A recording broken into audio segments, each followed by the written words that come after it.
کا اجالا شان رمضان، ہے مومنوں کے دل کا اجالا شان رمضان۔ جناب خیر مقدم ہے آپ کا، اور غصہ موضوع ہے ہمارا، اور اس کے حوالے سے ہم بات کریں۔ کہتے ہیں کہ جس شخص میں غصہ بہت اس سے لوگ بہت دور ہو جاتے ہیں۔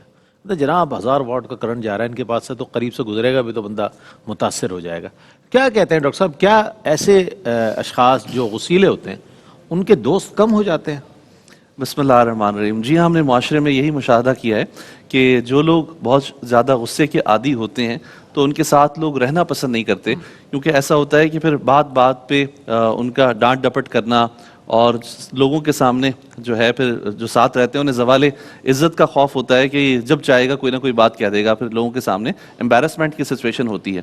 اور جب ہم ایسے لوگ نہ صرف دوستوں کے سرکل میں پسند کیے جاتے، گھر میں بھی ایسے لوگوں کو پسند نہیں کیا جاتا کہ وہ جیسے ہی ابا حضور گھر میں داخل ہوں گے تو سب بچے کونوں میں جا کے گھس جائیں گے کہ بھئی ابا آ گئے۔ اور بسا اوقات یہ بھی ہوتا ہے کہ ابا غصے والے نہیں ہیں، لیکن ان کو پورٹری ایسے کیا جا رہا ہے کہ یہ وقت کے جو سب سے بڑے ہٹلر ہیں، کہ مائیں اپنی آسانی اور سہولت کے لیے بچوں کو بار بار یہ کہتے رہتے ہیں تمہارا ابا آئے گا نا پھر بتاؤں گا، تمہارا ابا آئے گا۔ تو اس طرح بچے کہتے پتہ نہیں کیا ہونے والا ہے، تو بچوں کے دلوں میں ایک عجیب سا خوف پیدا ہو جاتا ہے، اور اس طریقے سے بچوں اور باپ کے اندر دوریاں پیدا ہوتی ہیں۔ اور اسی طریقے سے آپ مختلف اداروں میں دیکھ لیں یا بزرگوں کے جو ہے سلاسل کے اندر دیکھ لیں کہ جو لوگ اصول پسند ہوتے ہیں نا، انہیں معروف یہ کر دیا جاتا ہے، ان کے بارے میں کہا جاتا ہے یہ بہت غصے والے ہیں۔ جیسے ایک استاد ہے، وہ وقت پر کلاس لینے کے لیے آتا ہے تو اس کی خواہش یہ ہوتی ہے کہ تمام شاگرد بھی وقت پر آئیں، بالکل صحیح بات، اور پوری توجہ سے سنیں۔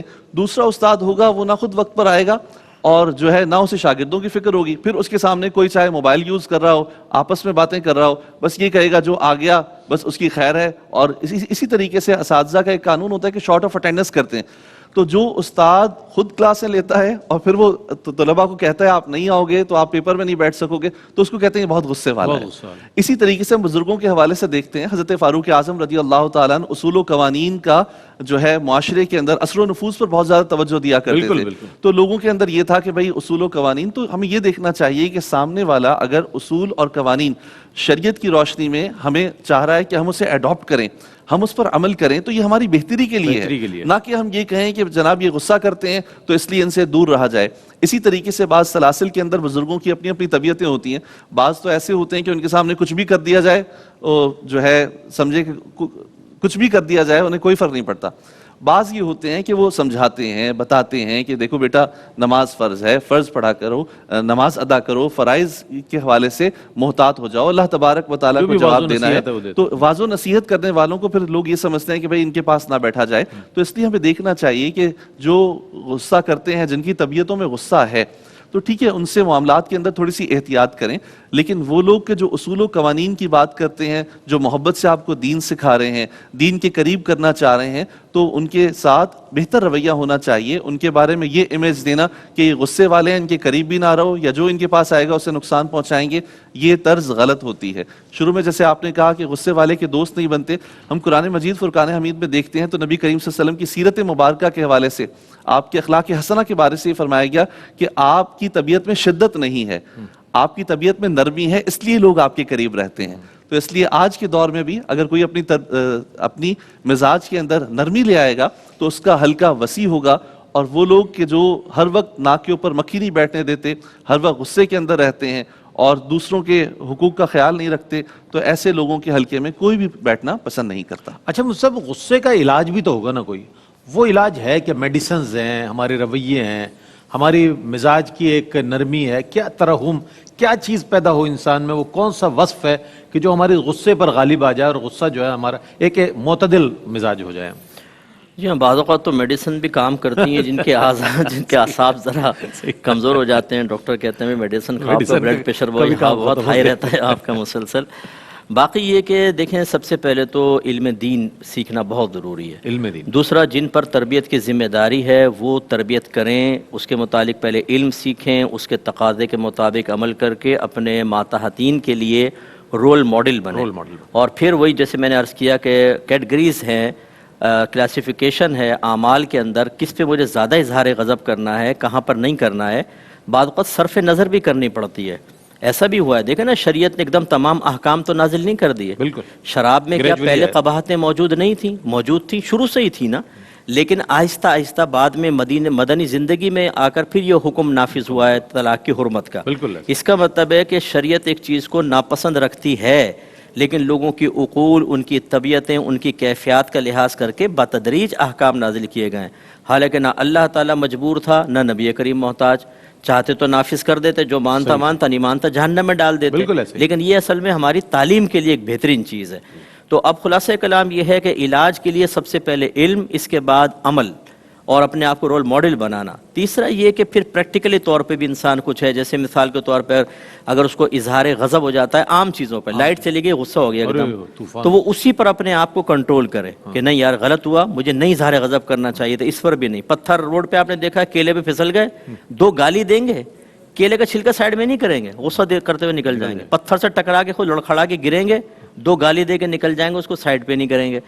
تو اگر ایسا کچھ اظہار غضب ہو گیا تو اس پر اپنے آپ کو سزا مقرر کریں. 12 دفعہ درود شریف، تازہ وضو، 2 رکعت نماز، 5-6 دفعہ اس طرح کریں گے تو وہ کنٹرول میں ہوگا. جب تنہائی کے اندر آپ کنٹرول کرنے میں کامیاب ہو گئے تو انشاءاللہ کسی کے سامنے بھی ہو جائے گا.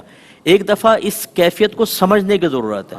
ایک دفعہ 2-3 دفعہ آدمی پریکٹیکل کر لیتا ہے نا. مثلا یہ بچہ ہے کتے سے ڈرتا ہے بہت زیادہ، گھر سے نہیں نکلتا کتے کی آواز سن کر، لیکن ایک دفعہ کسی کو کہا ہمت کرو نکلو ذرا، یہ نکلے، آگے گئے، کتے نے غوں کیا تو ڈرے، کہا کہ ڈرنا نہیں ہے، ڈنڈا ہاتھ میں رکھو، یہ پکڑ کے چلے، کتا ڈر کے پیچھے ہٹ گیا. کیا ہوگا؟ اب یہ کیفیت انہوں نے پریکٹیکل کر کے دیکھ لیا نا، اب ان کے اندر بہادری آ جائے گی. تو ہم بعض اوقات پریکٹیکل نہیں کر پاتے، پریکٹیکل کر لیں تنہائی کے اندر 2-4 دفعہ تو انشاءاللہ پھر یہ غصہ کنٹرول کرنا آ جائے گا. اور پھر یہ علماء نے جیسے اور حدیثوں کا مفہوم ہے کہ اگر غصہ آ جائے کھڑے ہیں تو بیٹھ جائیں، بیٹھے ہیں تو لیٹ جائیں. حضرت عمر فاروق رضی اللہ تعالیٰ عنہ کو ایک مرتبہ غضب ناک ہوئے، آپ نے وضو کا پانی منگایا، فرمایا غصہ آگ سے پیدا ہوتا ہے، یہ پانی سے ٹھنڈا ہوتا ہے. تو اگر کسی کو غصہ آئے تو اس طرح کر لے. اسی طرح سامنے سے ہٹ جائیں. جب غصہ ہے نا، جب میاں بیوی یہ دونوں سامنے سے نہیں ہٹتے، ایک مصطفیٰ قریشی ایک سلطان رائی، پورا سین ختم ہوگا تو سائڈ میں ہٹیں گے ورنہ نہیں. ایک نے گنڈاسا سنبھال لیا، دوسرا ڈنڈا لے کے کھڑا ہوا ہے، جٹتا کھڑاک ہو گیا صاحب. جیسی بیوی غصے میں ہو سائڈ میں نکل جاؤ، چھوٹے باپ کے بن جاؤ یار، کوئی بات نہیں. اس طرح شوہر غضب ناک ہو رہا ہے، چلی جائیں کچن کے اندر، سامنے سے ہٹ جائیں، غضب ٹھنڈا ہو جائے گا. جب دو بدو سامنے جنگ ہوتی ہے ہماری اور پڑوسی ملک کی، ایسی فوجیں، اور کوئی اپنے آپ کو چھوٹے باپ کا ماننے کے لیے تیار نہیں ہوتا، تو اس کا نتیجہ انتہائی بھیانک نکلتا ہے. ایسے اگر شوہر بیوی غصے میں آئے نا اور یوں کہہ دے تم غصے میں اور زیادہ خوبصورت لگتی ہو، یہ لو تحفہ، دیکھیں کیسا اس کا غضب ایک دم بیٹھے گا. لیکن یہاں تو وہ غصہ کرے تو وہ ناک پہ گھسا مارتا ہے کہ میں حاکم اور میرے سامنے تو نے اظہار غضب کر لیا، یہ کیسے ہو سکتا ہے. اور بیویاں بھی آج کل کم نہیں ہیں. وہ ایک نے رو رو کے مجھے کہا مصعب میرے شوہر نے گالیاں دی اور مجھے مارا. میں نے کہا بہن آپ نے کیا کیا تھا، دیانتداری سے بتائیں. کہیں میں نے بھی گریبان کھینچا تھا، تماچے مارے تھے، گالیاں بکی. میں نے کہا اپنا کارنامہ نہیں بیان کر رہی آپ.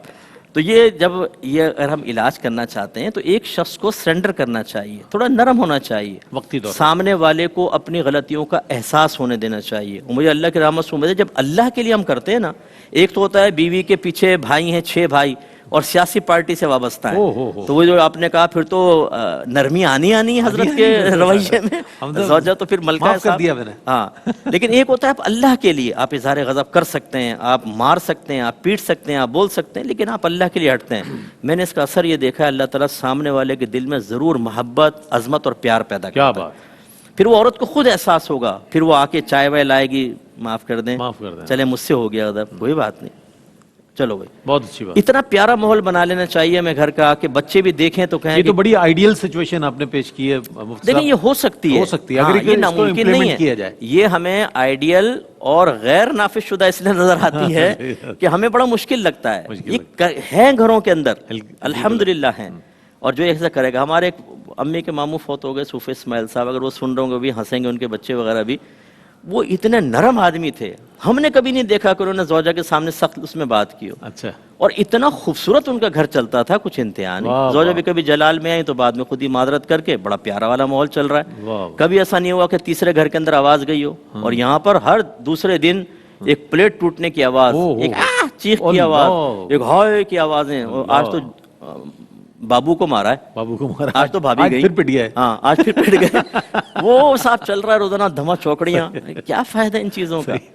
تو اس لیے اگر سامنے والا فرض کر لیں کہ کوئی آپ بہت ہی برے نتیجے تک نہیں بھی پہنچے کہ آپ نے طلاق وغیرہ نہیں دی، پھر بھی وہ گھر جہنم بن کر رہے گا اور ذہنی سکون ختم ہو جاتا ہے پیار محبت کا. تو علاج کے مختلف طریقے، خلاصہ یہ کہ علم دین، اس کے تقاضے کے مطابق عمل، پھر ایک پریکٹیکل کرنا، کبھی اظہار غضب ہو جائے تو اپنے لیے سزا مقرر کرنا، اور حالت غضب میں اپنی عقل کو غالب رکھنا. حضرت نے بہت پیارا جملہ کہا نا کہ عقل مغلوب ہو جاتی ہے، وہ جنون بن جاتا ہے. اس وقت عقل کو غالب رکھیں فوراً. میرے آقا صلی اللہ علیہ وسلم نے فرمایا کہ جب تم کوئی کام کرنے لگو تو اس کے انجام پر نگاہ رکھو، اچھا ہے تو کر گزرو، برا ہے تو رک جاؤ. تو آپ سوچیں کہ یہ ایک جھگڑا شروع ہو رہا ہے، اس کا انجام کیا ہوگا؟ انجام کیا ہوگا اس کا؟ اور نبی کریم صلی اللہ علیہ وسلم کی وجہ سے ایک حدیث عرض کرتا ہوں، سرکار نے فرمایا کسی کو بہت زیادہ دوست نہ بناؤ، ہو سکتا ہے کل وہ تمہارا دشمن ہو جائے، اور کسی کو بہت زیادہ دشمن نہ بناؤ، ہو سکتا ہے کل وہ تمہارا دوست ہو جائے. صحیح. اب یہ میاں بیوی لڑتے ہیں، اتنے گندے گندے جملے بولتے ہیں کہ بعد میں صلح ہو بھی جاتی ہے نا تو دل چھل نہیں رہتا ہے کہ میرے ماں باپ کو، مرحوم ماں باپ کو گالی دی تھی، وہ کہتا ہے میری ماں کو برا بھلا کہا تھا، اس پہ گندا الزام لگا دیا تھا، غصے میں تو کچھ بھی ہو جاتا ہے، پھر وہ ساری زندگی کا ایک غم دل کے اندر رہتا ہے. پھر آدمی ظاہری طور پہ تو پیار محبت کا معاملہ کر رہا ہوتا ہے، لیکن اندر ایک نفاق چھپ جاتا ہے کہ اندر اظہار غضب ہے اور سامنے پیار محبت کے جملے ہیں. اس لیے اپنی عقل کو غالب رکھنا انتہائی ضروری ہے. بہت ہی رہنما اصول جو ہے غصے کے علاج کے حوالے سے. میں تو کہتا ہوں مفتی صاحب کی اس گفتگو کو اگر کتابچے کی شکل دی جائے اور اس کو عنوان غصے کا علاج رکھا جائے تو بہت اچھا ہوگا. اس میں بہت رہنما اصول ہے، حکمت بھی ہے اس میں، وہ تمام چیزیں ہیں کہ جو ہم اگر پیش نظر رکھیں تو گھر جو ہے وہ ایک بہت اچھا گھر، مثالی گھر یا گھرانہ اور معاشرہ بن سکتا ہے اگر ان اصولوں کو پیش نظر رکھتے ہوئے امپلیمنٹ کیا جائے اور اس پر عمل کیا جائے. ایک وقفہ ہے، وقفے کے بعد لوٹیں گے. شرعی مسائل کا سیگمنٹ ہے، اس میں آپ کے لائیو سوالات بھی لیے جاتے ہیں. اپنے موضوع سے متعلق بھی ہم انشاءاللہ سوالات پیش کریں گے اور آپ کے سوالات کو بھی شامل کریں گے. آپ ہمارے ساتھ رہیے گا.